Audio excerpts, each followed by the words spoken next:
Hey everyone, I want to give you an up-close look at these Smash Factor balls from Driveline Baseball. You can see they come in sets of 12, and then they're all individually wrapped. So we'll take one of these out, and I'll give you an exact size and weight measurement of it so you can compare it to an actual baseball. And then we'll actually take it to the cages, and I'll show you how it works in the machine, how it flies, what it looks like, and what we use them for. All right, just give you an example of how they fly in a pitching machine. I've got my 8-year-old son down there, so we've got the pitching machine set to about 45, 50 miles an hour, and we'll watch it go through and how smooth it flies.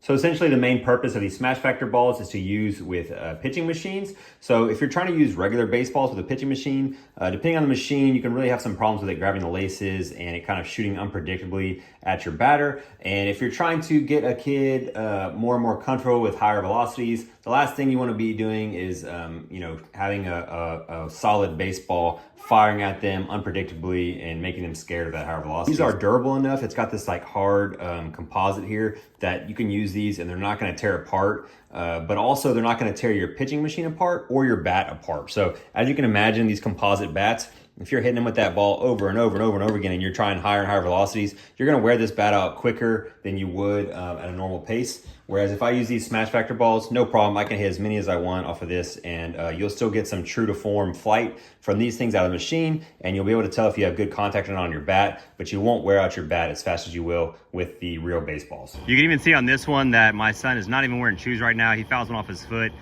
So normally you wouldn't be able to do that with real balls, obviously. So, but with the Smash Factor balls, no problem because of that foam. The impact to him doesn't hurt him and he can continue to train. All right, we've got the machine dialed up to 65 now. We can see how they fly. Remember, my son's 8, so he might struggle with these a little bit, but that's exactly why you use the Smash Factor balls for this. It's faster than he's used to seeing, so we don't have to worry about if he fouls one off his foot or gets hit with one.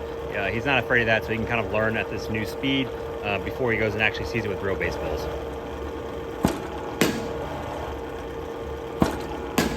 So we'll just do a quick measurement around, and you can see we're right at 9 inches on the Smash Factor ball.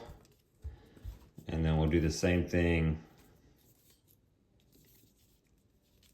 on the baseball. And you can see we're right there, a little over 9 inches on there. Regular baseball, 5.4 ounces. And then you've got your Smash Factor ball sitting right at 3.2 ounces. Of course, there's a ton of other options as far as foam balls out there, but the rest of them just don't really stand up to number one, the durability, and then number two, how they react in a pitching machine. So you can see like this one, it's a little bit softer, actually a little heavier than the Smash Factor ball, but not as durable. You can see it's already got chips and stuff in it just from tossing it around a little bit.